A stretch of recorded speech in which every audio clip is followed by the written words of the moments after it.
the essence of things, is not just an event. It is a celebration of curiosity and collaboration. Over the years, it has evolved into a space where business leaders, policymakers, and students come together to share insights, challenge perspectives, and envision new possibilities. At IIM Sambalpur, we believe in preparing leaders who can turn complexity into opportunity. And MARMAGYA represents that spirit, connecting ideas with impact and purpose with progress. We are deeply honored to have with us our director, Sir, Professor Mahadev Jaiswal, whose vision and guidance have shaped IIM Sambalpur into one of the fastest growing institutes in the country. Sir, your belief that education must create real world change continues to inspire us all. We kindly request you to step onto the dais. We are honored to welcome our keynote speaker, Mr. Vardhman Agarwal, Director at EY. We kindly invite you to step onto the dais. We are honored to welcome our guest of honor, Mr. Atul Kharate, to Chief Operating Officer at Indian Oil Adani Ventures Limited. We kindly invite you to step onto the dais, sir. It is our privilege to welcome our chief guest, Mr. Abhishek Naidu, Global Head of Operations at Google. We kindly invite you to step onto the dais, sir. We would also like to express our heartfelt gratitude to our chairperson and co-chairperson, Professor Atul Prashar and Professor Merlin Nandi, whose constant support, ideas, and encouragement have been the driving force behind MARMAGYA 10.0. We kindly invite you to step onto the dais, sir, ma'am.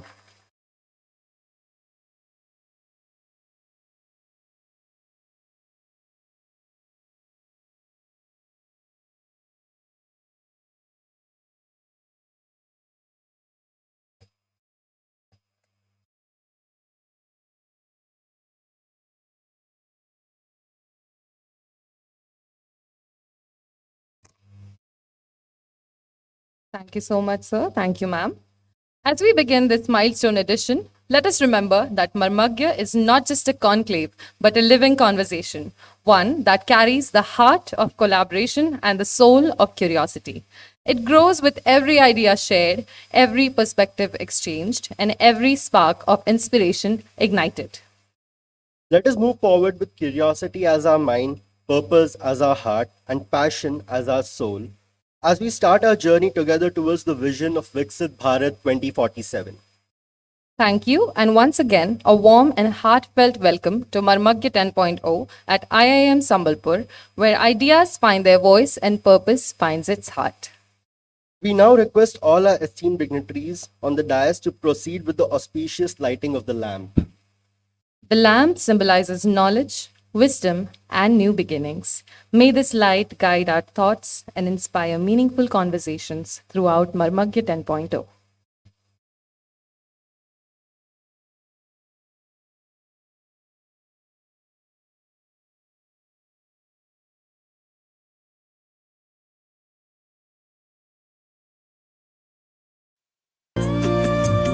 शुभं कुरु त्वं कल्याणम् आरोग्यं धनसम्पदः शुभं कुरु त्वं कल्याणम् आरोग्यं धनसम्पदः शत्रुबुद्धिविनाशाय दीपज्योतिर्नमोऽस्तु ते दीपज्योतिर्नमोऽस्तु ते दीपज्योतिर्परब्रह्म दीपज्योतिर्जनार्दनः दीपज्योतिर्परब्रह्म दीपज्योतिर्जनार्दनः दीपो हरतु मे पापं सन्ध्यादीपनमोऽस्तु ते ओ दीपब्रह्मरूपस्त्वं ज्योतिषां प्रभुरव्ययः ओ दीपब्रह्मरूपस्त्वं ज्योतिषां प्रभुरव्ययः आरोग्यं देहि पुत्रांश्च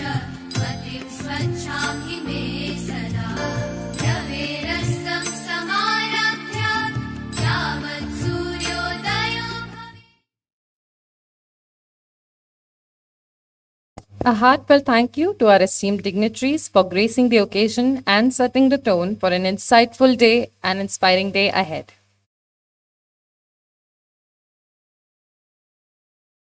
We now request Director Sir to kindly felicitate our guests.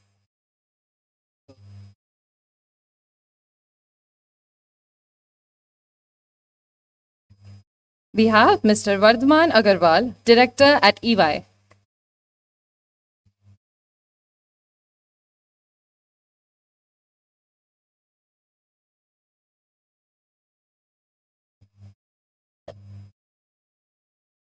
Let us have a huge round of applause.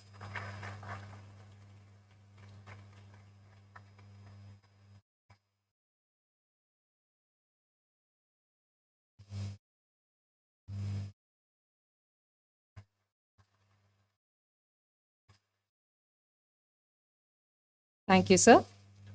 Mr. Atul Kharate, Chief Operating Officer at Indian Oil Adani Ventures Limited.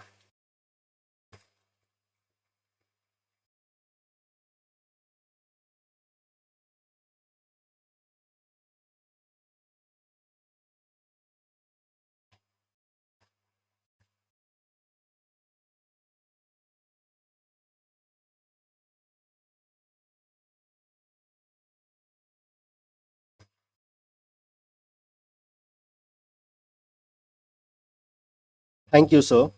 Mr. Abhishek Naidu, Global Head of Operations at Google.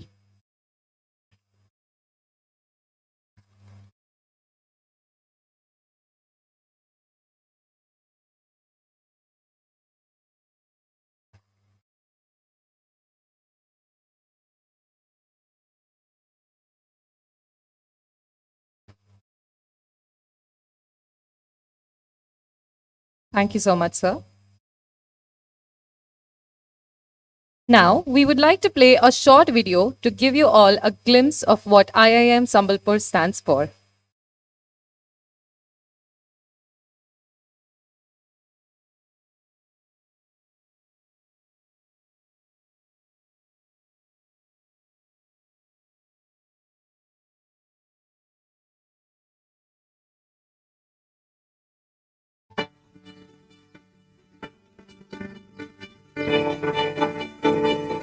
In the vibrant canvas of contemporary Indian education, an enthralling narrative unfolds. A saga of institutions not merely keeping pace, but leading the global charge.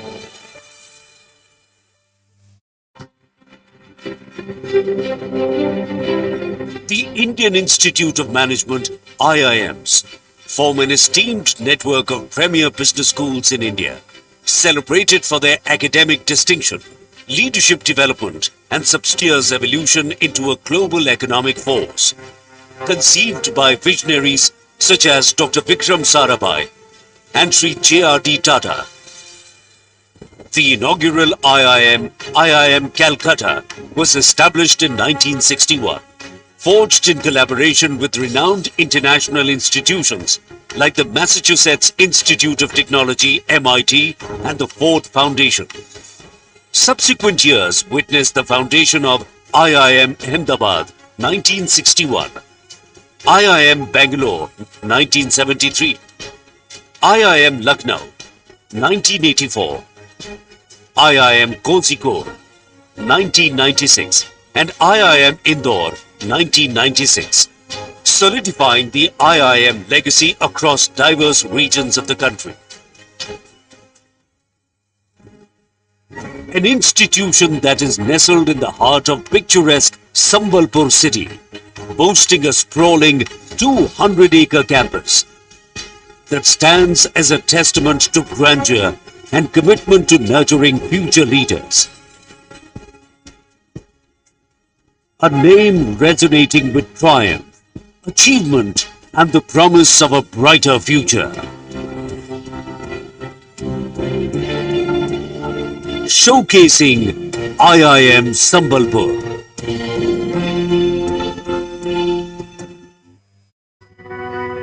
Nestled amid the undulating landscapes of Odisha, Sambalpur unfolds as a historically rich town, weaving tales of antiquity and cultural grandeur.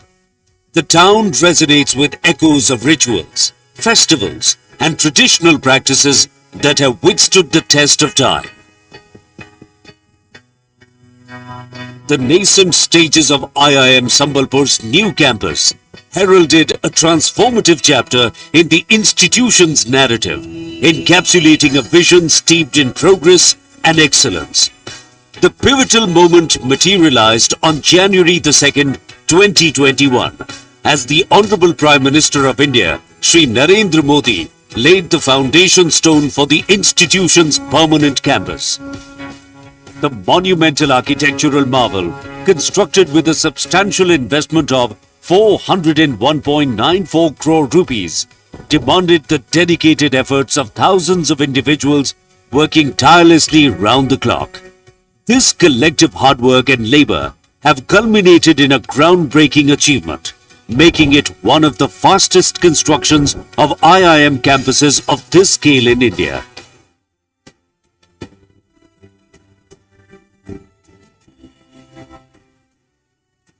Guided by the visionary leadership of Professor Mahadev Jaiswal, the founding director of IIM Sambalpur, the campus represents a seamless fusion of architectural innovation and cultural integration. IIM Sambalpur, along with 6 other IIMs, were set up by Government of India in 2015. And this was in line with the vision of our Honorable Prime Minister, Shri Narendra Modi, which thinks that the talent of this country lies in Tier 2 and Tier 3 cities. So, and also the vision of IIM Sambalpur is to nurture responsible leaders with entrepreneurial mindset. Means we want to be an institute for excellence, which create a leadership which are responsible, which is not just creating money, but creating money without damaging the environment.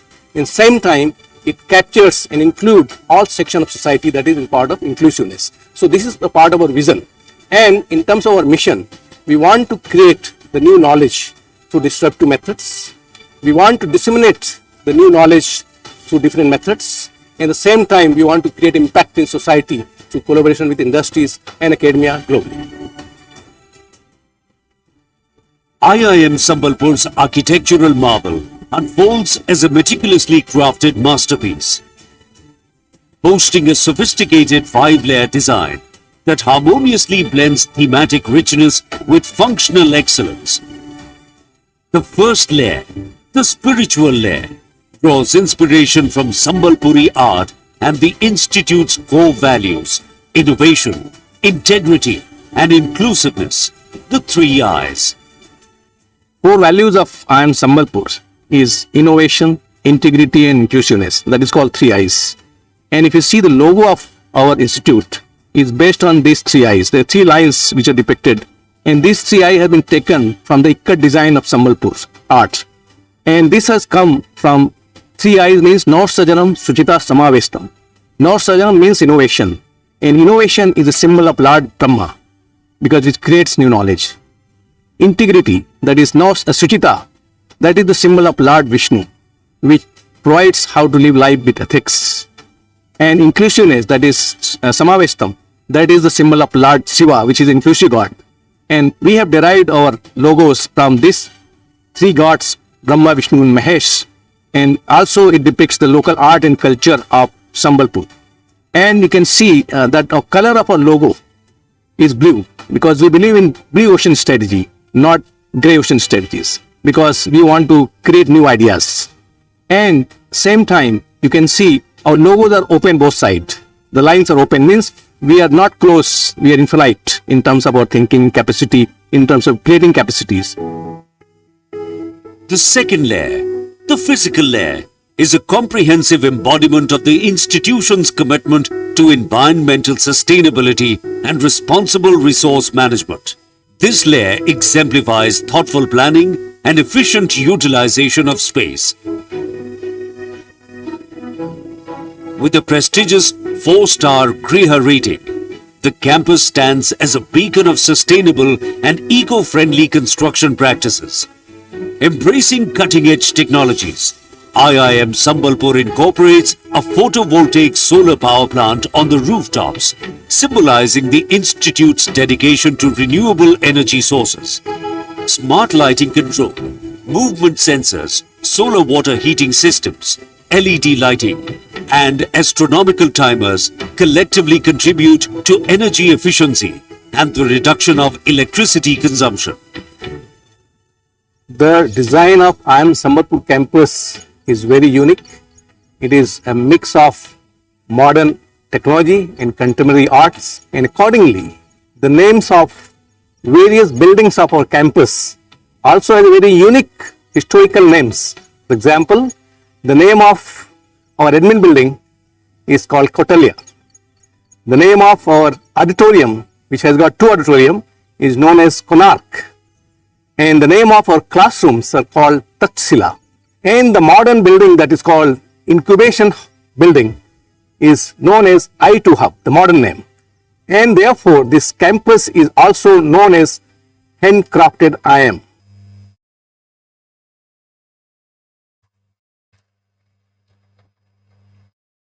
IIM Sambalpur stands tall on the pillars of the three I's and continues to lead the way towards a brighter and more sustainable future. We now request Professor Merlin Nandi, co-chairperson, to take the stage and introduce the theme of Marmagya 10.0. Please welcome her with a big round of applause.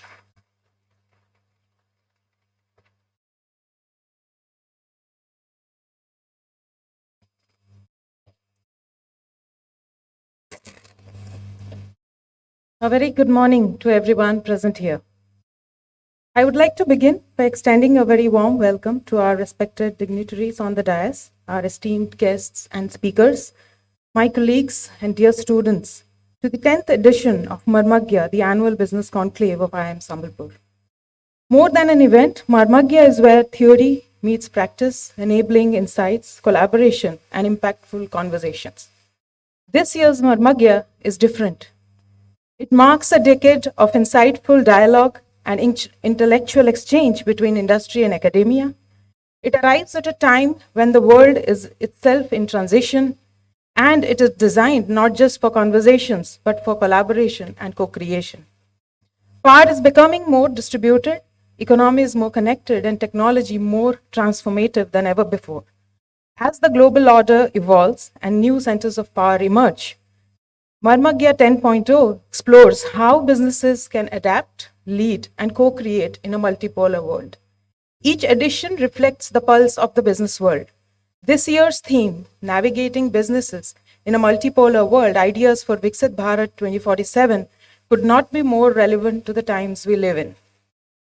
The conclave brings together leaders, visionaries, and strategists to engage with two defining dynamics of this era: the geopolitical realignments, transforming global trade and alliances, and the rise of techno-nationalism, where technology has become a vital lever of national competitiveness. Anchored in the vision of Viksit Bharat 2047, the leadership dialogues over the next 2 days focus on how India can leverage innovation, digital infrastructure, and strategic global partnerships to build resilient enterprises, firms that not only thrive in the global markets, but also help define the rules. The organizations joining us for this year's edition of Marmagya include EY, Indian Oil, Adani Ventures, Google, ZoomInfo, Avantor, TCS, Aditya Birla Group, Zoho, Magma Insurance, HCL Tech, to name a few, and all truly embody the spirit. Together, through the lens of navigating businesses in a multipolar world, Ideas for Viksit Bharat 2047, Marmagya 10.0 invites you all to reflect, reimagine, and redefine how Indian enterprises can not only participate at the global level, but help shape its very direction. With that thought, it is my pleasure to set the stage for the exciting discussions ahead. Thank you.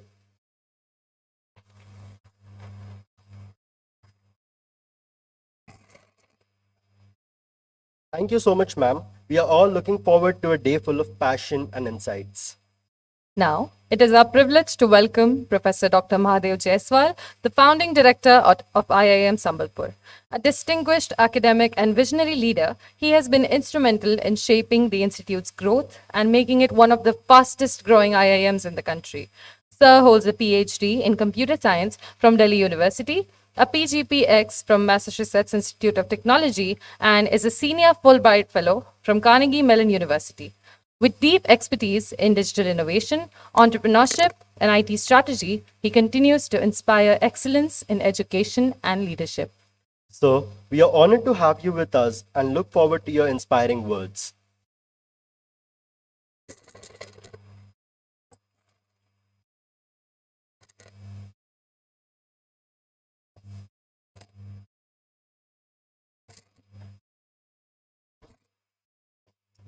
Very good morning and special welcome to our distinguished guest, Mr. Vardman Agrawal, Director ENY, Mr. Atul Kharate, CEO, Indian Oil Adani Ventures. Welcome. And Mr. Abhishek Naidu, Global Head of Operations, Google. Welcome. My faculty colleague and Dean, Professor Deepti Ranjan, my faculty colleagues and also co-chairs of MARMAGYA 10.0, Professor Atul and Professor Merlin, all my faculty colleagues present here, Chief Administrative Officer Mr. Amrit Mohanty, and all other staff from our administration, other distinguished speakers from industry who are present and who will be joining soon. We have more than 25 eminent speakers spending their time and effort and also guiding in this effort of Marmagya. Ultimately, the theme of this year, navigating businesses in multi-polar world, ideas for Viksit Bharat 2047, for which I again compliment my dear students, volunteers, and Marmagya team, SAC team, placement team, industry relation team, and all other teams, and all other MBA students and our BS students. Really, it's a really pleasure to have you all here together, where we'll be listening to various speakers from different diverse industries coming from different cities of the country and sharing their thought on this very important theme, where we all are part of building nation. And Viksit Bharat at the rate 2047 idea has been derived by none other than Honorable Prime Minister Sri Narendra Modi ji. And we school definitely have a very important role.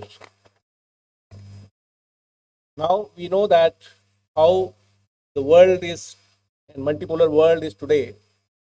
One side, we are all witnessing the impact of technologies, and technologies are coming.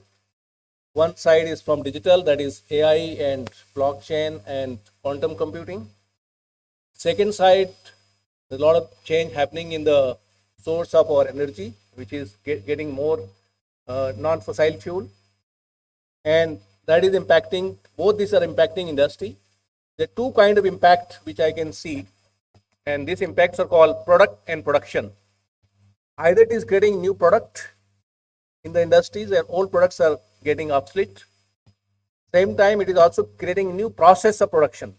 And production means it can be for service, it can be for manufacturing. So both this impact are being seen from two fronts, that is technology as well as from renewable energies. Same time, we also are witnessing the huge tariff war which is happening in this world, when there are three major countries were actually impacting. Three major economy of the world. One is of course US, which drives a lot of innovations, and the industry is all innovation driven. A lot of new industries are coming every month and impacting the whole society and whole world. Second country, which is China, which is getting in a very aggressive in terms of manufacturing and creating the production cost so low that no country can compete and afford to compete.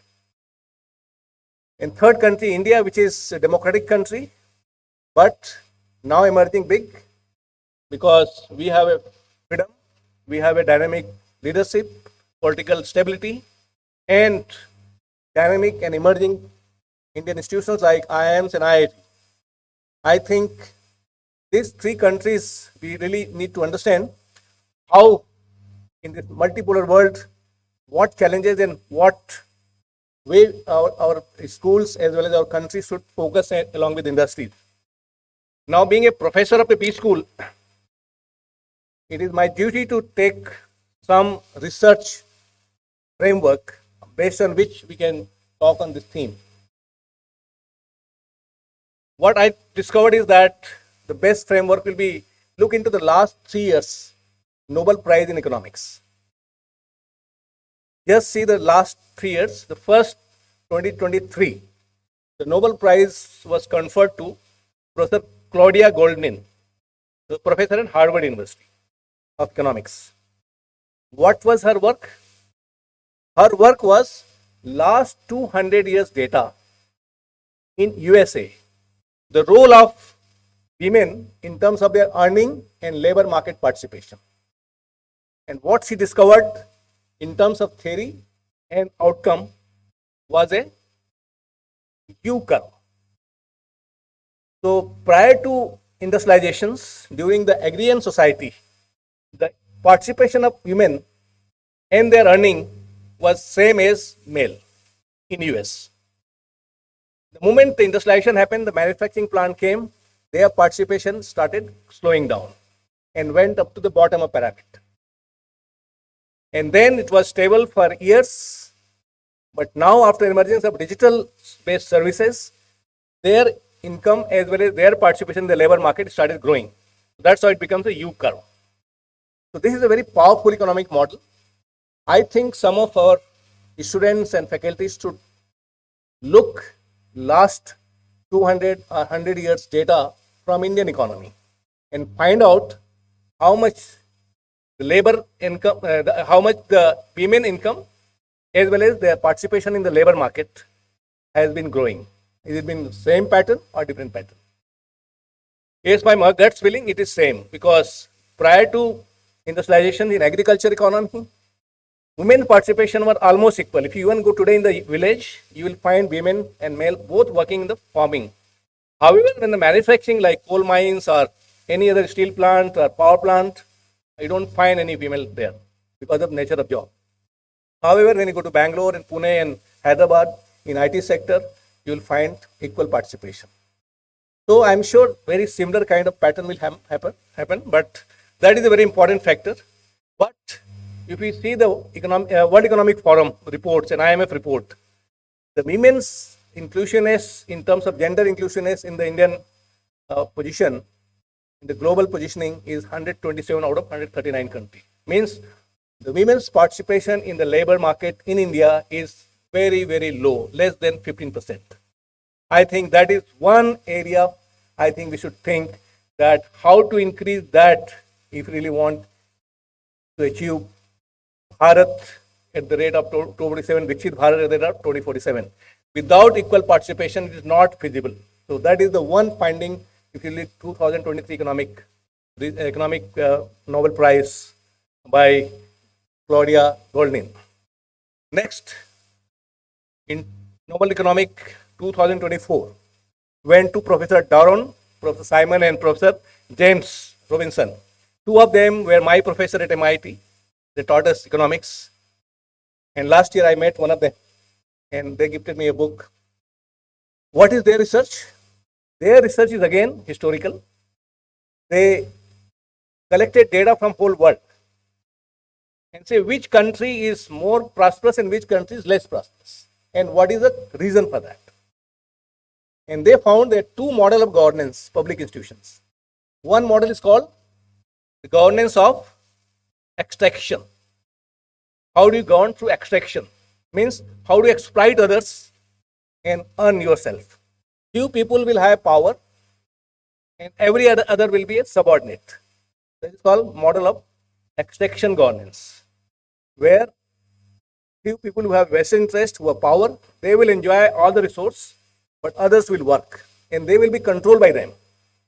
This has been there during our British Raj, where Britishers were earning without doing anything and they were asking Indians to work as a labor, as a service. And they did not create any institutions, they did not create any industries, they just extracted the wealth. And that's how India, which used to be the wealthiest country prior to British arrival, became poorest country of the world. So that validates the 2024 economic prize on the Nobel Prize to all these Professor Darren, Simon, and James. Same time, they have also given the model of second model of governance called inclusive institutions. Means where everyone are equal. Everyone are given equal opportunity to work, create business, create ideas. The way US is doing now, and now India is also doing same. Now our government is asking everyone to be part of our business creations. Don't look for job, look for innovations, create new ideas, create wealth, great sustainable business and more refined business than American model. So therefore, it again validates that we need to have a very inclusive model of governance. Our government should not be extracting resources from others and controlling them. We must have freedom to do business, and that's why 1990 we opened up our economy, and now we created startups, and now startups are growing, industries are growing, and mindset is also changing. And B school have to play very, very important role in terms of how do you groom our young generation so that they become the creator of ideas rather than just becoming the subordinate of ideas. Now comes this year's Nobel Prize 2025. It went to a professor at London School of Economics, Professor Hassan and Professor Peter from Brown University, US. And what is their research? Their research is role of technology and innovation. And this is called using creative destructions. You have to destroy the old practices and create new practices. You have to destroy old obsolete industries and create new industries. So when artificial intelligence is coming in a big way in every sector, it is not just destroying the existing industries which are not sustainable, which are not productive, which are not environmental friendly, but also creating same time new industries which will be more innovative. So if country has to really grow, they have to adopt this model, and which again is an idea for Viksit Bharat 2047. So we have got three ideas here.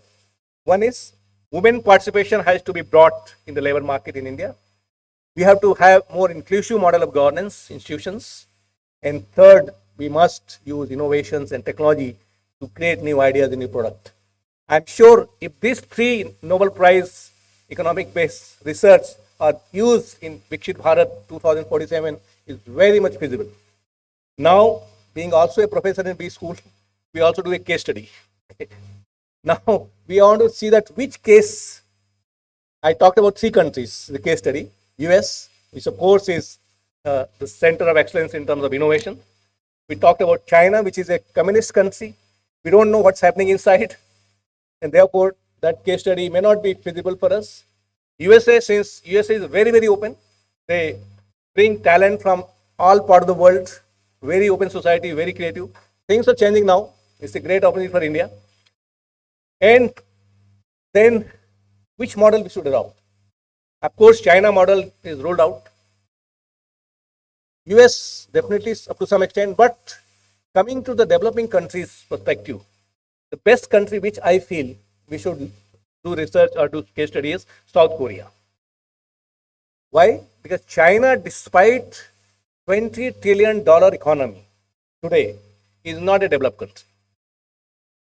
It is per capita income is still $14,000. We need to have at least $30,000 per capita in order to become developed country. India's GDP is about $3,000 per capita, which is very, very low. And South Korea is $1.9 trillion GDP with 35,000 crore. 35,000 crore or $35,000 crore per capita income. Now, how they have done? So, if you know that South Korea has focused on definitely manufacturing, electronics. You have so many brands, LG, Samsung, and then automobiles, Hyundai, etc. They did not focus on manufacture in South Korea. They factored great product, brand product in South Korea and manufacture anywhere. Today, LG, Samsung, Hyundai, everything is manufactured in India also. Okay. So they created brands. They created new ideas, new product in electronics. In fact, long back I went to South Korea. Next month again I am going there. I went to a steel plant, POSCO. Now I used to work for Steel Authority of India as a consultant for the performance. And we compared POSCO, and POSCO was having 2 times or 3 times higher capacity than SAIL. And number of people working with was just 9,000. The Steel Authority was employing more than 1 lakh. It was difficult to compete with them. So they brought a lot of technology, lot of innovations, and therefore they could increase their productivity and they could produce steel as well as electronics at much lower cost, much higher quality, and they captured the world market. And today they are the developed country. I think that is a good case study to really look into the model for Viksit Bharat. I'm sure this framework, all of you can think is an idea for Viksit Bharat and come out with some good quality of research outcome white paper. And that will be real contributions in this Marmagya 10.0. And maybe all our industry experts and industry speakers and industry friends will help us in creating a good idea for very strong with very strong framework and research based framework, which will be a very uh, impactful ideas, and we will send it to the Prime Minister office that this is the idea emerged from Marmagya 10.0 from IIM Sambalpur. I think that should be the real outcome of this two-day conclave. My best wishes to the entire community of students and faculty who has worked together creating this idea. And thanks to my all industry speakers for their help and support. They have come all the way from different cities. I'm sure it's a really pleasure for me to welcome all of you. Thank you.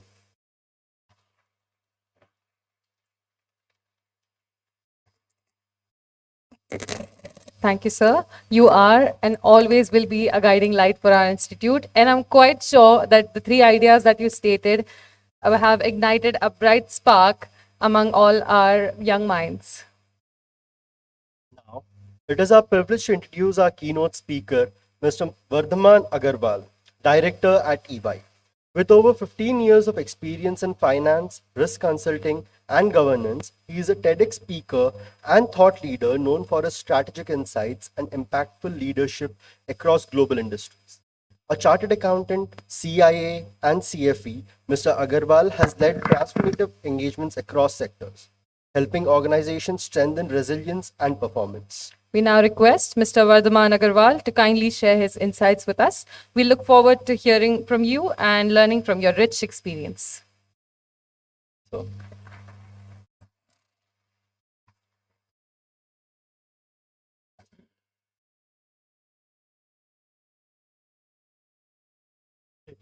Great to see you all in the best possible spirit I can see, and definitely good to hear the tone which Sir has said at the top for taking this ahead. So, good morning, distinguished guests, respected faculties, fellow panelists, and most importantly, the bright mind of IIM Sambalpur. It's an honor to stand before this gathering of thinkers, dreamers, and the doers at the institute that believes leadership is not taught in the classroom but forged in the conversations like this. As the world shift from globalization to fragmented interdependencies, growth today is no longer a linear journey. It's a strategic climb through uncertainties. And that's precisely what the dialogue is about, navigating business in multipolar world, idea for Viksit Bharat 2047. As Peter Drucker has said, greatest danger in the time of turbulence is not the turbulence itself, but to act on yesterday's logic. Friends, the future of work studies found that 60% of the role in 2035 will be requiring those skills which even not exist today. And that's how we are supposed to gather certain knowledge of agility and proactiveness. The global order is being rewritten. The trade patterns are fragmenting, alliances are shifting, and most importantly, the technology is emerging not just as a tool, but as a weapon of competition. As you can see, in the case of ChatGPT and different AI platforms being emerged from different part of the world, and one is competing to other. At IIM Sambalpur, over the last decade, Marmagya has become more than a business conclave. It is a leadership laboratory, I will prefer to call. anchored on the value of innovation, integrity, and inclusiveness. IIM Sambalpur has defined what management education means for a new India. Under the visionary leadership of Mahadev Sir, the institute has nurtured a generation of managers who are not the job seekers only; they are the job shapers. The campus is not about producing the managers; it is about producing national builders. Talking about certain data, the average age of Indian manager today is 29, as compared to Japan, which is 42, as compared to US, which is 45. It is clearly a sign of demographic dividend, which is like no comparison to other countries. According to the World Bank, if India sustains 7.8 or approximately 8% GDP growth for next 22 years, it will become a high income economy by 2047, exactly when nation celebrates Viksit Bharat 2047. This is not just a target, it's a leadership mission for every graduate sitting here. Talking about new trends, we are living through history turning points. The old maps no longer shows the way. The trade routes are changing, technology is rewriting trust, and geopolitics is reshaping the growth. But amid all the disruption, our truth remains timeless. Leadership is not about finding the power or position, but in the purpose.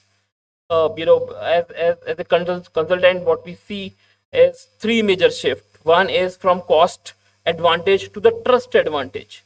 Second is from compliance to confidence. And third is from risk to responsibilities.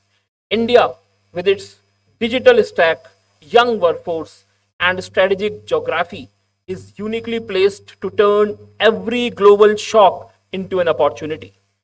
We move from make in India to make for the world. Talking about career development part of the candidates, your career is not a sprint, it's a marathon of reinventions. I learned something profound. The world does not reward the smartest person in the room, it reward with courage. Courage to speak truth to power, courage to ask uncomfortable questions, courage to walk away from the what wrong even when it is convenient. The three principles define every success career I have observed, whether in consulting, in entrepreneurship, and in the leadership. Curiosity beats certainty. Integrity is not negotiable.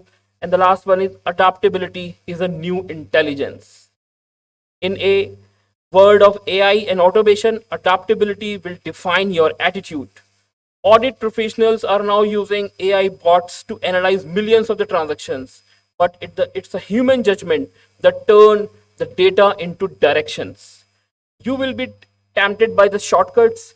You will face moments where the success and integrity pulls you in opposite direction.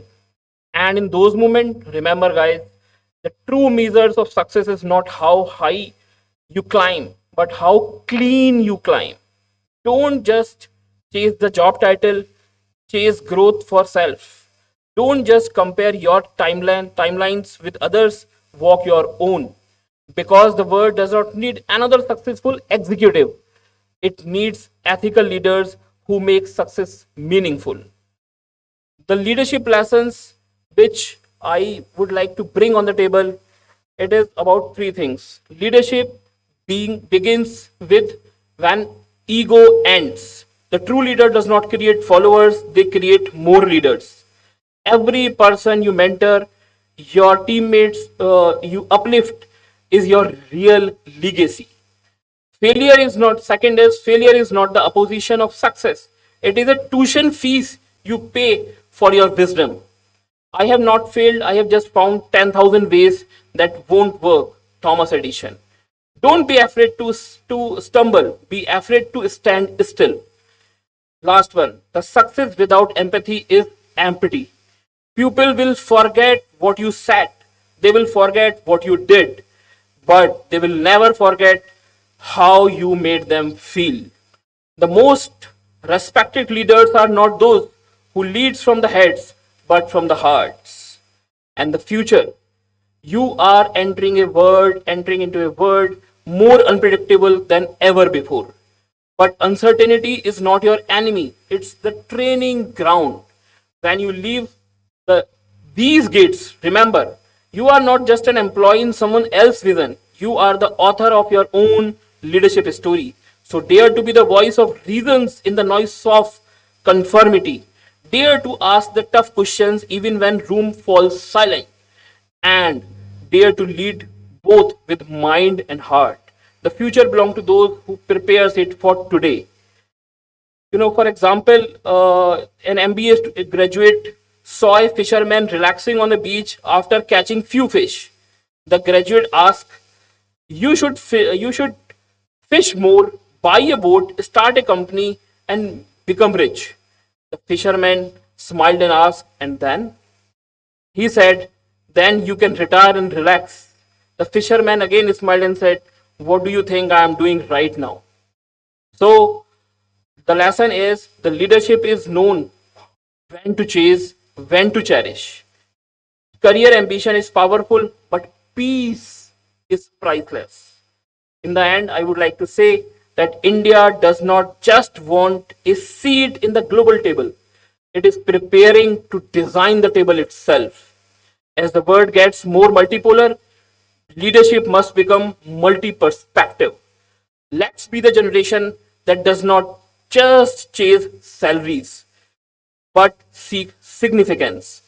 India's story is no longer one of catching up, it's one of setting direction.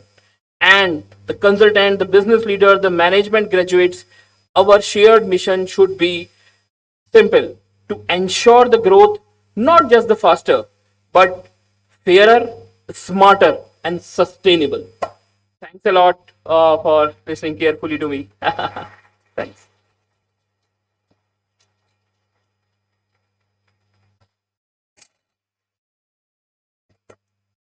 Thank you, sir. We assure you that we will cultivate values of curiosity, courage, and adaptability and become the new age leaders our country needs to realize the vision of Viksit Bharat 2047. Now, we are privileged to introduce our guest of honor, Mr. Atul Karate, Chief Operating Officer at Indian Oil Adani Ventures Limited. With over 2 decades of experience in oil and gas, supply chain, and green energy, he has been at the forefront of driving sustainability with operational efficiency and strategic growth. An engineer and MBA, he is currently pursuing his PhD in energy management and has played a key role in India's energy transition through his leadership and vision. We now request Mr. Atul Kharate to kindly share his thoughts with us. Sir, we are eager to hear your perspective and gain from your valuable experience.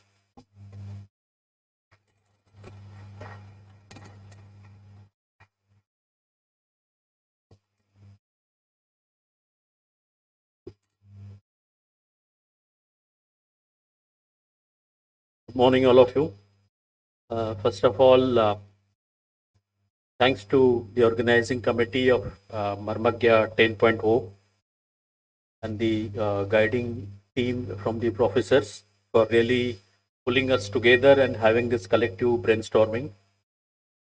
It's important in today's world that industry academia collaboration is just not a need of ours, but it's equally important for us in terms of how we as in professionals, you all group of people as in future leader of this country is going to take the society and country at large towards the goal which our professor Mahadevji has talked about, the Vikasit Bharat. Just to begin, on the dais, very well-known academician, thought leader, Professor Mahadevji, my industry friends, Sri Vardhaman Agrawal, Sri Abhishek Naidu, and Professor Atul and Professor Marlinji. Of the dais, the HODs and senior faculties here, colleagues from industry, and my management students and friends. I will try to set the context in terms of what are the couple of points Professor Mahadev he has bring in. One is Viksit Bharat, and then the uh, involvement of innovation and technology to take it forward. And when we talked about both the things, I think the third part which he has raised, that is related to the gender equality and social reformation and transformation, will be getting covered here. If you have to just set a sort of big picture in the current global scenario, India being the fourth largest global economy today, and we are almost on the right path of becoming the third largest globally. In spite of the several global crises, three global wars are going on for a couple of years. We may have a fourth one and fifth one in next year or maybe a couple of years. In spite of that, I think we all have to be very have a proud feeling here that we are one of the most stable economy.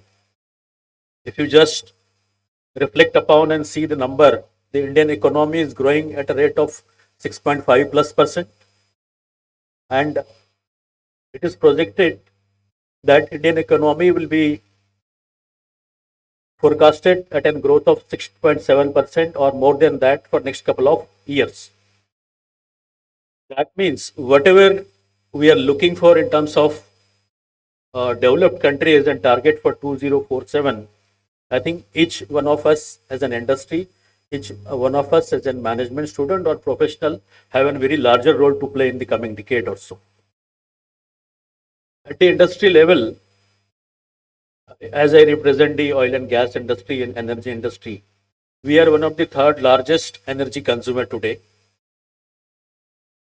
In terms of oil and gas, the demand of country is growing substantially at the rate of 4%.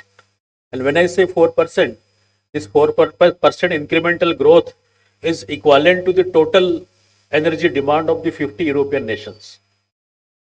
And there is no nations whereby you can compare ourselves in terms of our demographic dividend or demographic advantages. Today, being a country with the 140 billion plus population, virtually each sixth person in the globe is Indian today. And that is how the entire world is looking towards us as a market to invest. Entire world is looking towards us as a professional to bring with them in terms of their contribution to the growth of industry and society at large. In the agriculture sector, we are on the topmost of the list in terms of third level at globally for the various level of productions. There are a couple of products in the agri sector. India is one of the leading, whether you talked it about the milk and milk related products, the various masalas and agriculture product. So we are one of the topmost there. Crude, as I mentioned, this is the driver of any economy as an energy basic fuel. We are the third largest importer and the fourth largest crude oil processor globally. From the 85% of import of crude oil, we are going to position ourselves in decade or so as in third largest crude oil processor, and we will be supplying this finished products of petroleum and petrochemical to the global south as well as to the Europe at large scale in the coming decade or so. In terms of the heavy industry sector, India is one of the third largest in terms of steel production. Cement, we are the third largest. In automobile sector, we are the fourth largest in the globe. And the automobile sector is growing at the rate of 8 to 10%. This amount of growth is not there in any of the sector today. When we talked about the growth of 8 to 11% of the automobile sector, the similar amount of transformation is happening in the MSME industries because the MSME industry is largely interlinked with the growth of automobile, the growth of retail segment, and the relevant infrastructure industry. So it's not just positioning ourselves as a third largest economy, we are going to set this as one of the most sustainable and growth oriented country for next decades or so. When we talk about the chemicals and petrochemical, in this segment, we are the third largest at global level, and we are going to be a fourth largest maybe in couple of years or so. There is also interactions happening in and around the current global scenario. Professor Mahadev also touched about it. I think we have to also have I think again a proud feeling that in spite of so much of pressure from the US and other global market, India is one of the most determined today in terms of it is my country. We are committed for the economic commitment of my country. The uh, interest of my people is more meaningful to us rather than having an international tie-up and then following the US direction. That is how the most affordable energy and most economical in sources we have negotiated it well.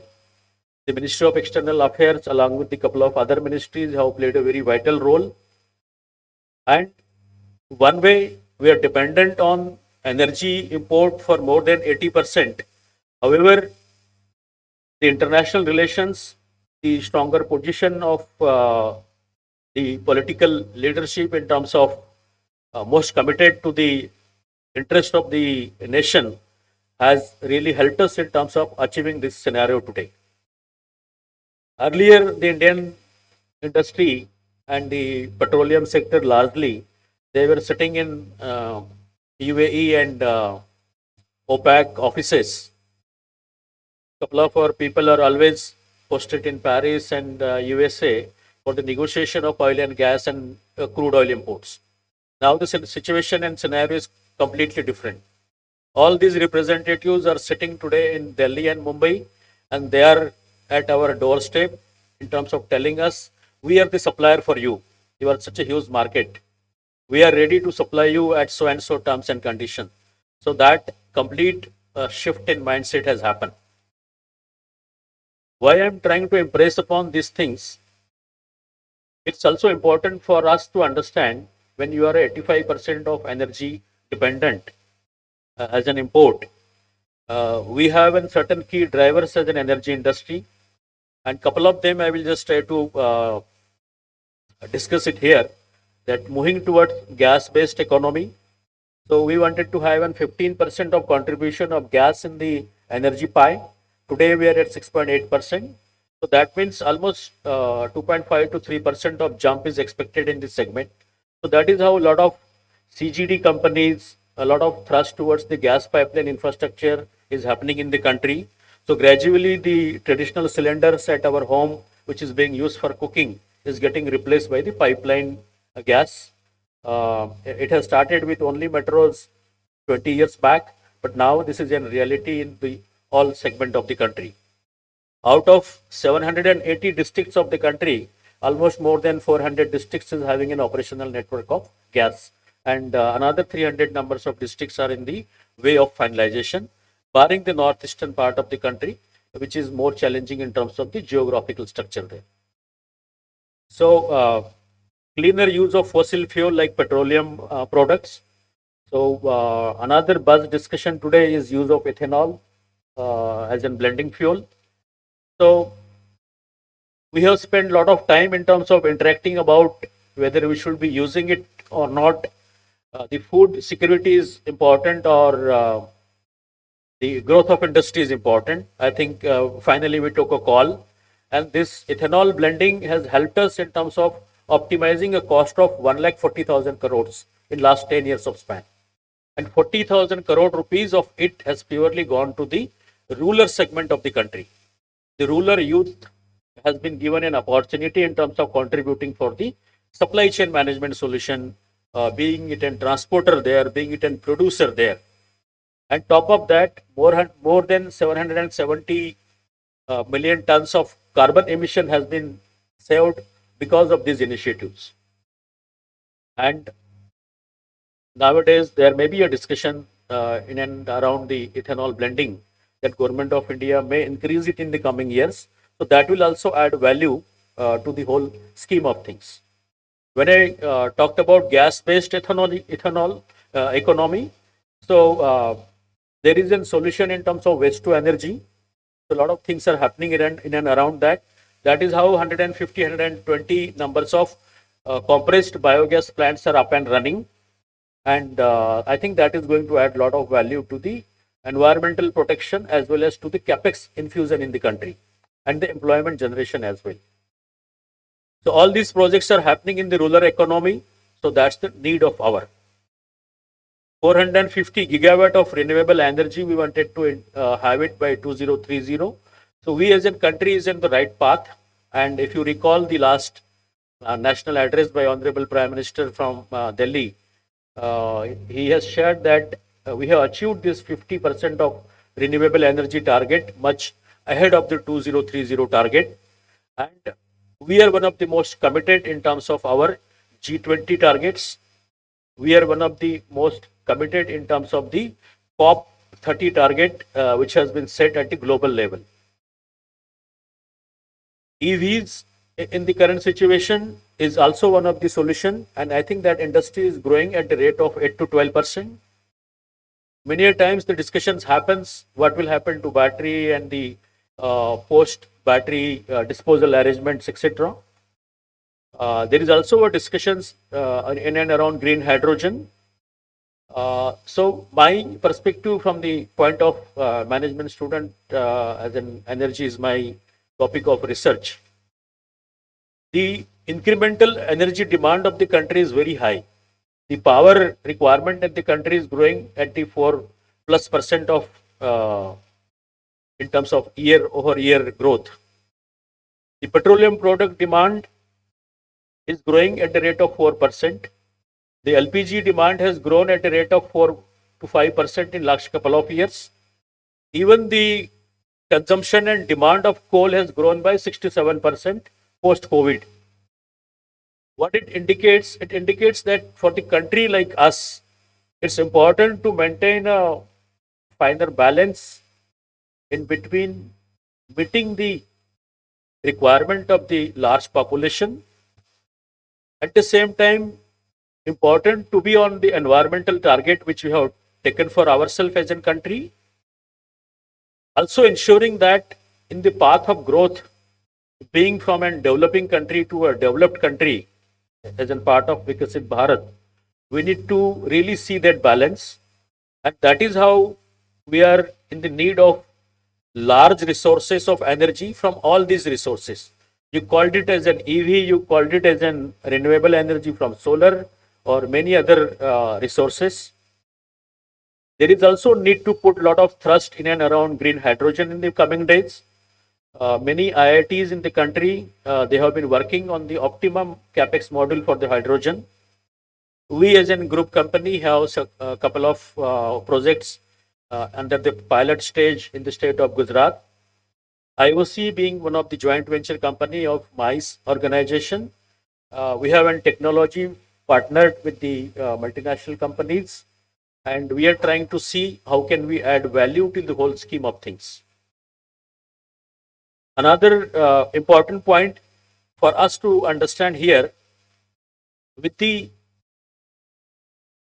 developing nature of technological advancement which has happened in the country, as it was mentioned by Professor Mahadev as well, the IITs are playing a very vital role. There is also need that we have to have a technological partnering with the multinational companies. However, we have to build more trust and more focused approach towards having a production facilities in India. So that is how a real theme in terms of really having a make in India, and make in India not only for India, but make in India to serve the entire globe. This is going to happen not only in the manufacturing sector, not only in the retail sector, but I can see that this will be a reality maybe a decade or so. And when we talked about all those things, more specifically in the forum like this, I think each one of us here more specifically the younger minds here. Each one is having a very wider and larger role to play in the part of development of the country. So, few last maybe personal words from my side. We talked about a lot of technological advancement. We talked about a lot of growth in all aspects of the nation. But there is no substitute to your passion and your hard work. So your own involvement, your dream, your desire, and your determination is going to play a vital role in your own career. And at the end, whatever role we play, be it as a startup owner, be it as a professional in the industry, be it in the any academia as in your path of your career, it's also important for all of us to finally keep it in mind that we are part of the larger society. So we are accountable and responsible for the holistic development of the society at a large. So that is how we need to keep that one short sort of tagline of ESG with us. We are responsible for the environmental and sustainable growth of the industry. We are socially responsible and accountable for the support and development of underprivileged part of the society.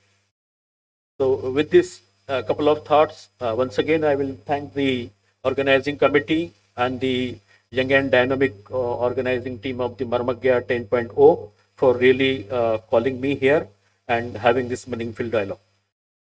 Thank you, each one of you. Thank you so much.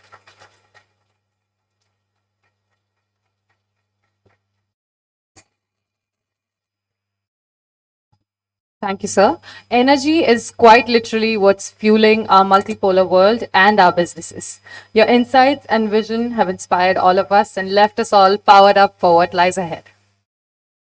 Now, it is our honor to introduce our chief guest, Mr. Abhishek Naidu, Global Head of Operations at Google.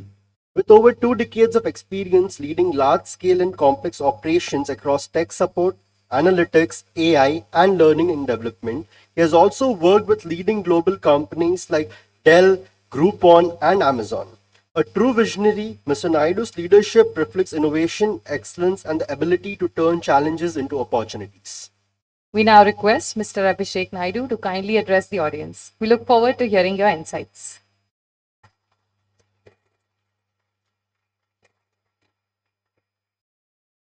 Thank you, team. I'm going to keep this super casual, super entertaining, and super engagement. So, with me on this one. All right. I just thought, yeah, the age group out here in the audience is between a range of 21 years to 26 years. Right. So demonstrate that energy of that particular age group. Right. So, I'm going to cheer you up. So, first of all, can we do a big round of applause for the entire organizing committee of MARMAGYA?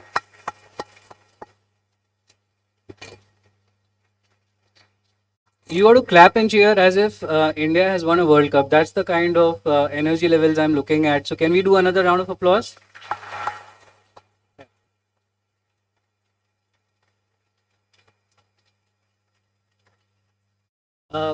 Typically, I also, I always hold the mic and take the center stage. I'm very good at hosting, so this comes very naturally to me. So, a big congratulations to both the hosts, right? I think they've been preparing the entire night with a detailed script, wearing fantastic suits, and also let's clap for our colleagues who prepared for the hosting here. I'm good at stand-up comedy. I do this very frequently at my workplace. So idea also is to, yeah, this is terrific. This is, I think, more comfortable, right? Yeah. So idea also is to share experiences, my experiences, getting you into the corporate world, helping you out. But first of all, my sincere thank you to Mahadev sir, who's been an inspiration to me from the time I've met him last evening. When you typically are invited in IIM and you're told that there is a professor, there is a dean who founded the entire institute, you get reminded of Amitabh Bachchan of Mohabbatein, right? Discipline and all of those words. But When I met him yesterday evening, he's very light-hearted. He actually speaks your age. He uses a lot of the terms of Gen Z, right? The yo words of Gen Z and the bro words of Gen Z. So let's do a big round of applause for Mahadev sir and his leadership.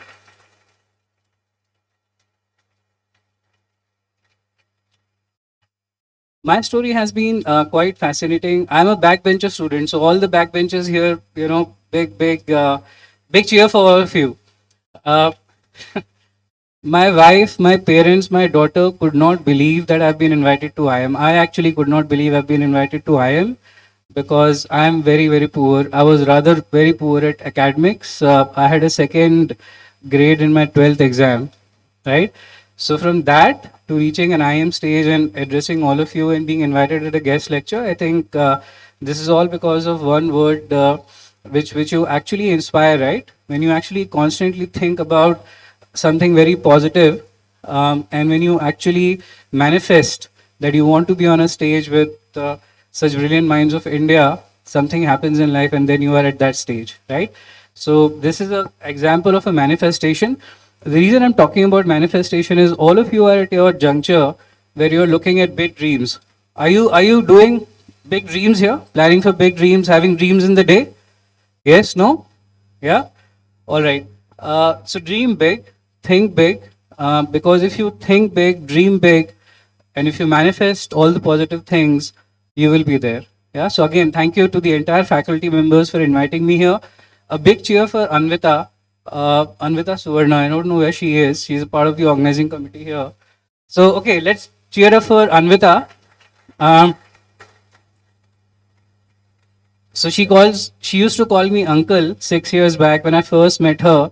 When I used to work with Amazon in Coimbatore, and from uncle the transition to bhaiya has been quite relieving for me.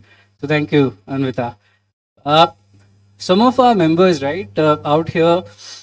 So I'm a part of a committee. I was a part of this committee in Amazon where we used to call people with disability who could not speak, who could not hear. It's called DHH, which is people who are hard of hearing. So the way they celebrate is by raising their hands and clapping with both the hands, right? This is the way they clap. Can we follow this? Both the hands. All of you can raise both the hands. All right. Now I want to test people who are listening to me here. Ma'am, you're not listening there. So please, okay. So let's do a cheer and also be very inclusive, right, to the DHH community. Now I understood in IIM people are very smart, and Anvita and Shreya were telling me yesterday that all of you sleep at 2 o'clock, 3 o'clock, midnight. It's an overwhelming yes. And all of them were telling me that you just sleep for what, 3 hours, 4 hours, something like that, or maybe 5 hours. All right, great. But this is not a sleeping forum. So there are a lot of us who are very smart here, who are laying back our head on the chair and looking at the top, right? And making everybody believe they're actually listening, but actually they're silently sleeping. So let's cheer up for all those intelligent people who think they are physically present here, but not mentally here. So let's cheer up for them and let's wake them up from the sleep and make this conversation a big success. All right, great. I'll give you some relevant and use cases, right, of AI. But first of all, team, and I've used this word team a lot because it comes very naturally to me. So don't mind. Can you all live with this word team? Yeah. So give me a big thumbs up and a cheer on that. Fantastic. I wasn't just prepared to wear this, jacket, blazer. We are super casual in Google. So I told Anvita that, hey, Anvita, I don't have any formals, and I'm planning to just come in a full T-shirt and a jeans or a chino. So she said, no, bhaiya, please don't embarrass me. Get at least a blazer, and this is the blazer, and I'm feeling, this blazer is like a Bahubali suit. Right now, I'm feeling the heaviness of this particular blazer. It doesn't come naturally to me to wear these blazers. In form of technology, what we are at, and your generation is at, and I really have to thank your generation for a simple fact, because most of you are Gen Z. Some of you could be millennials. A big thank you to Gen Z, because it's a very difficult age and a stage where you're living in. Yeah. our generation of people who are from Gen X and Gen Y, I believe we've had it easy because we've seen days of radio. Radio is non-existent for you. We saw the evolution of television. We saw the evolution of cable TV and all of that. You were born in an era when smartphones already had come into the markets, right?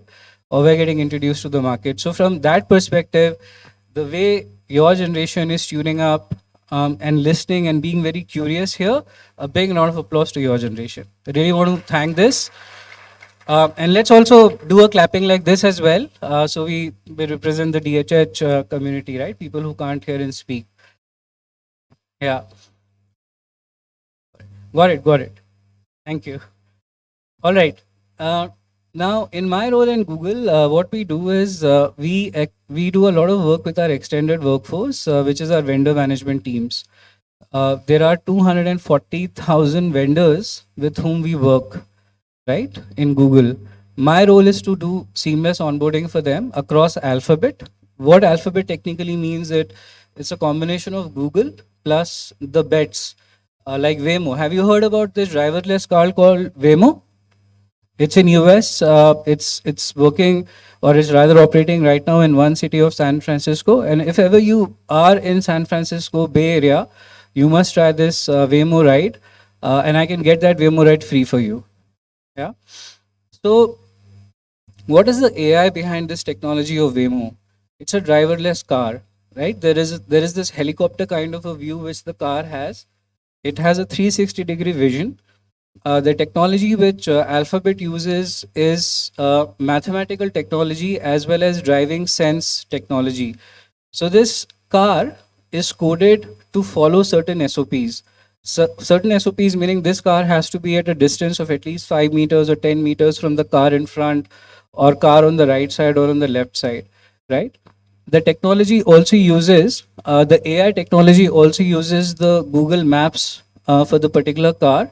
It's a very seamless experience. You download the Waymo app, you book the ride, the driver, in the sense the car comes exactly at the spot where you have booked it for. You get into the car. The car actually makes you very comfortable in the sense that now there is no driver in the car, right? And imagine the kind of experience you may be having.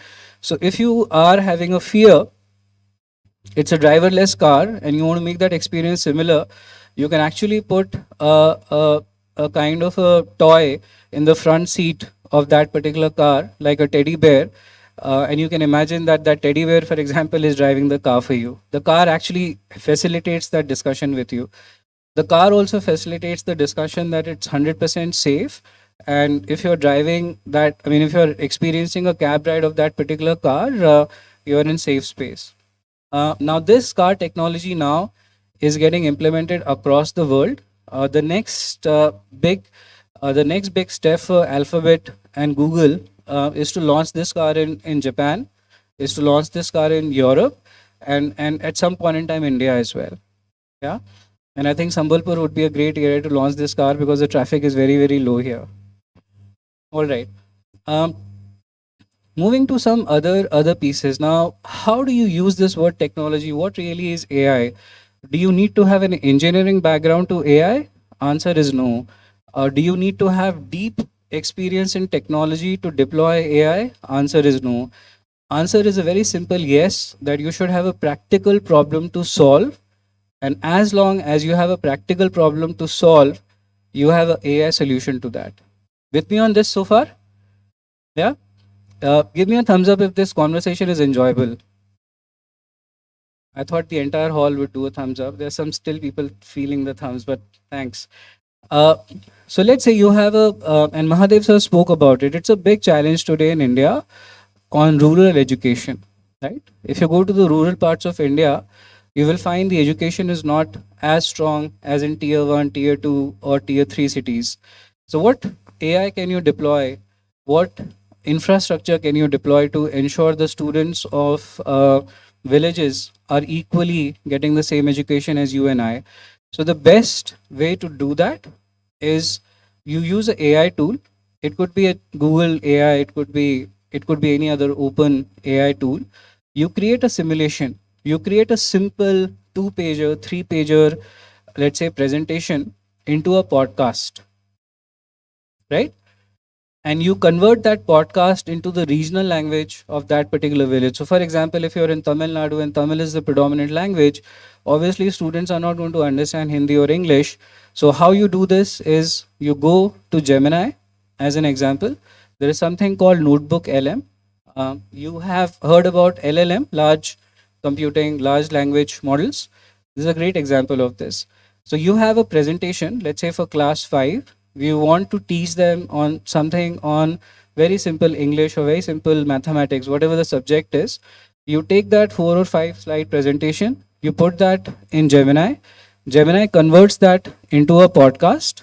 You tell Gemini that I don't need a podcast in Hindi, or I don't need the podcast in English, I need it in Tamil. And moment Gemini converts that into Tamil, you play that podcast in a village, and that is how you create an impression. How many of you want to be having your own companies, founders of your own companies? Raise your hands. Let's do a big round of applause for them, because these are the true dreamers, right? One of the mission statements of IIM also is to create sustainable employment, encouraging all of you to become entrepreneurs. So I was very impressed yesterday when I was talking to Anvita and her friends, where they mentioned that you are given case studies, right? There are a lot of case studies which you work on a day in and day on basis. What you should try doing now, and I'm again grateful to IIM Sambalpur. You are the first institute in IIM who is deploying data science and artificial intelligence. So again, a big round of applause to the entire faculty members for doing it. It is the need of the hour. Your generation is not going to work on tools which our generation has worked. Those tools are gone, and they are on the path of getting non-existent. To be very honest with you, right? So you are the generation who's going to deploy AI. You are the generation who's going to code some of the AI in future and deploy it. So when you are working on your case studies, my humble request to you is find a problem statement which you can solve through AI, right? So let's say you have been given a case study, and let's say the case study, for example, is of Indian farmers who are struggling with cultivation as a challenge, who are not able to produce the crops, or who are able to produce the crops but they're not able to sell the crops at a minimum value, and they're not able to money, right? You want farmers to make money at the end of the day. How can AI solve for that? Go to your professors who are a part of the data science and artificial intelligence committee. Challenge the professors, challenge yourselves that that's the problem statement you want to solve. But how do you solve that problem statement through artificial intelligence? You may not get a clear answer immediately in the first 3 months, but the answers will become much, much more simpler in future. Now, I'll give you a problem statement when I joined Google last year. The problem statement was, and that was the reason I was hired in Google, because I have specialization in operations. So the problem statement is, Abhishek, you're going to lead a team of people. You will be handling 2,40,000 workers, contingent workforce. This 40,000 contingent workforce does not understand Google policies. How are you going to ensure that these people understand Google policies? It's a big problem statement, right? And if I have to facilitate that education for such a big contingent workforce, I can't be training them. Training would not be sustainable. I can't be holding batches after batches and training them. The answer to me was very simple: use of technology, use of AI. Answer to me was very simple, that we create a bot which the contingent workforce can go get themselves educated. We create a podcast of training which can be pushed to the entire contingent workforce, and they can listen to the entire risk and compliance of Google and get aligned with them. That's a great problem to solve through AI. So you had a question? Okay, cool.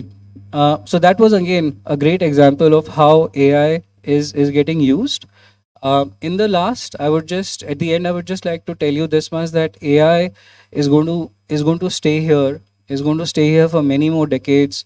possibly many more centuries, right?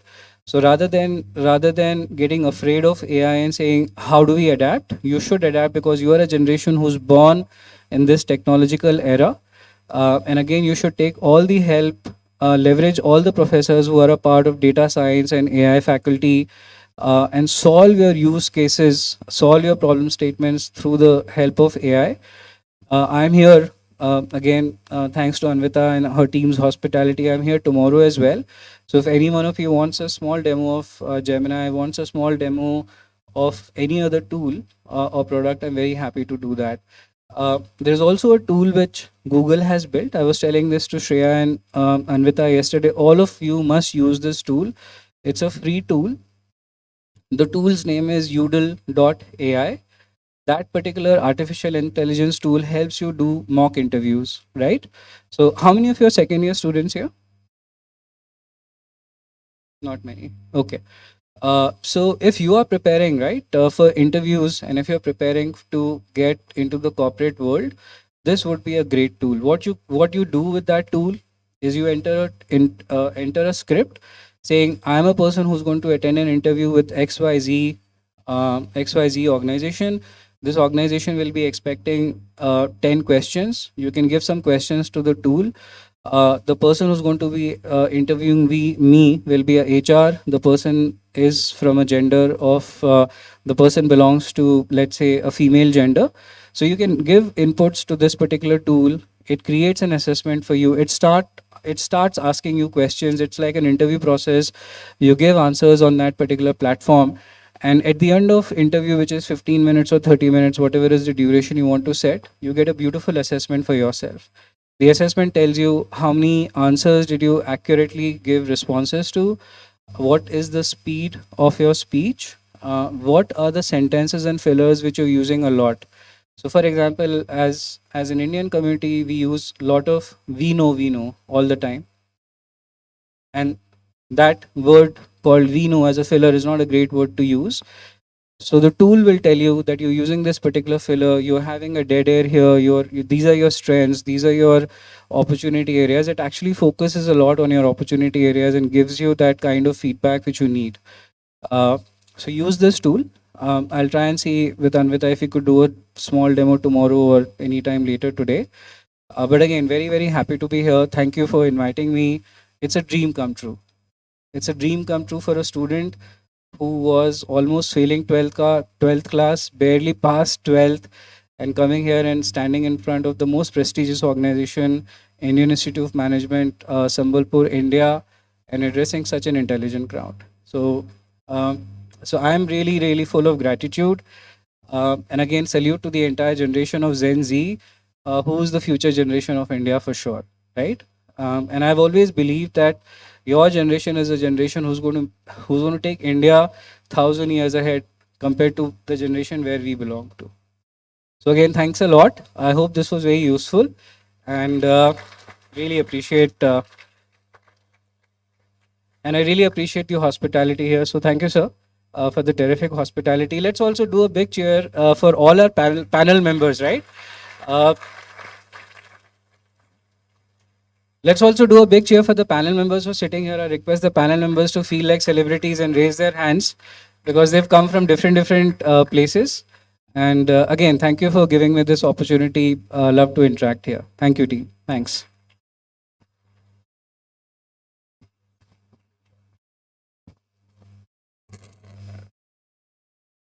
We are truly grateful, sir, for your insightful talk. The way you connected manifestation with the possibility of modern AI has inspired us to think more intentionally about our goals and the future ahead.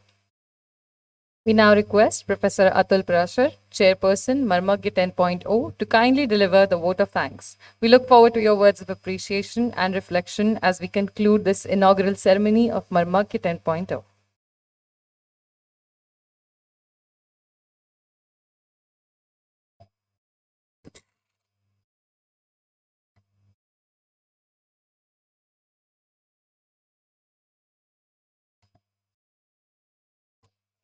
Good morning. Respected Director, Professor Mahadev Jaiswal, our distinguished Chief Guest, Mr. Abhishek Naidu, guest of honor, Mr. Atul Kharate, the keynote speaker, Mr. Vardman Agarwal, my wonderful colleague and co-chairperson, Professor Marlin Nandi, my faculty friends, colleagues, our Chief Administrative Officer, Mr. Amrit Mahanti, staff, and the heart and the soul of Marmagya and IIM Sambalpur, our students. It's indeed my privilege and honor to deliver the vote of thanks to the inauguration panel on this special day. On behalf of IIM Sambalpur, I extend our heartfelt gratitude to our chief guest, Mr. Abhishek Naidu, Global Head of Operations, Google, for gracing the occasion and sharing his valuable insights. We are equally honored by the presence of our guest of honor, Mr. Atul Kharate, Chief Operating Officer, Indian Oil Adani Ventures, and our keynote speaker, Mr. Vardman Agarwal, Director EY, whose perspectives on ethical, social, and global leadership will stay with us. A special vote of gratitude to our founding director, Professor Mahadev Jaiswal, for his inspiring vision that guides IIM Sambalpur and each and every edition of Marmagya. I also extend my sincere thanks to our faculty colleagues, administrative staff, the students, especially a lot of committees who made this happen. Industrial Relations Committee, Pixel Committee, Harmonics, Placement Committee, Student Affairs Council, PR and Media Committee, Magnum Opus, and TechnoSpark for their tireless efforts in making today's inauguration seamless and memorable. As we conclude the inauguration ceremony and open the stage for leadership dialogues, let us remember the words of Swami Vivekananda, a person who truly knew the essence of things. The Marmagya. Arise, awake, and stop not until the goal is reached. Thank you.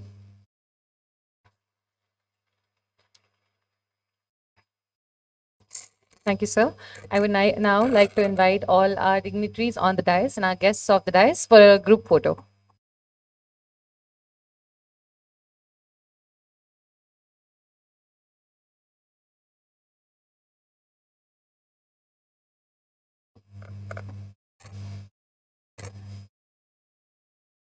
I would also like to invite the other speakers present of the dais, Deepti Ranjan sir, Dean, as well as Mohanty sir.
Everyone is hereby informed. Refreshments have been arranged in the seminar hall. You have to reconvene back in 10 minutes for the first panel. You can go. And be seated in the same places.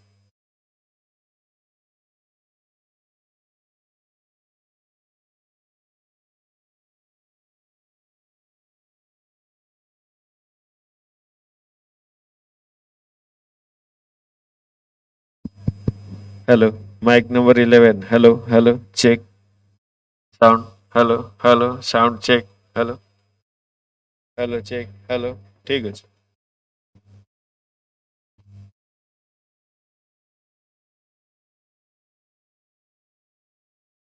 Hello, check.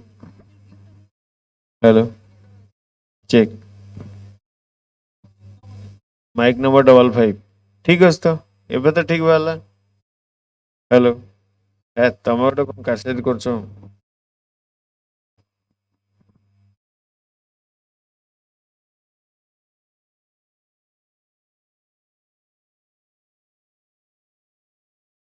Hello ସବୁ ମାଇକରେ ଦିଟା ହେଇଯାଇଛି ଗୋଟେ ଗୋଟେ change କରିଦଉଛି ବେଟରେ ହେଲା hello check check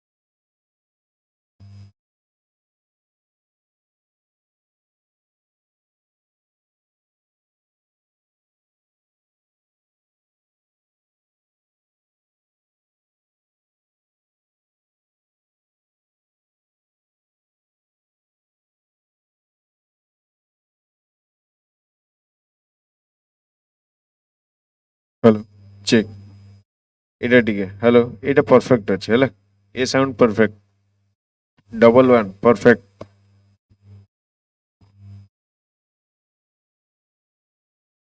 hello check sound bass କମେଇବ এটা বাস কমাও হ্যালো চেক র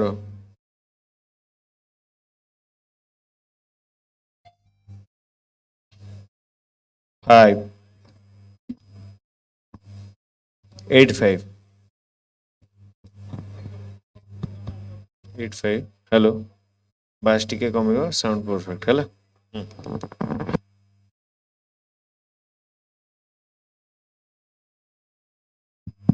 হ্যালো চেক হ্যালো হ্যালো ଆଉ ସାଉଣ୍ଡ ଦିଅ 81 ହ୍ୟାଲୋ ଚେକ୍ ଚେକ୍ ଚେକ୍ ହଁ ବାସ୍ ଠିକ ଅଛି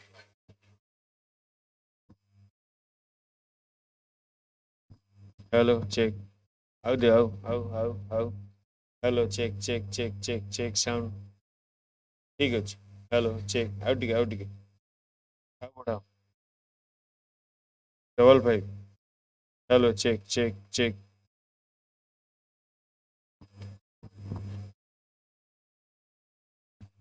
হ্যালো চেক চেক জলদি ঠিক আছে সাউন্ড চারটা এটা ଟିକେ কমিବ গিং ହଉଛି କେନ୍ ହଉଛି ଟିକେ କମିବ ଜଷ୍ଟ ହଁ hello check hello check okay perfect battery ଗୋଟେ ଗୋଟେ ଚେଞ୍ଜ କରିଦେଉଛି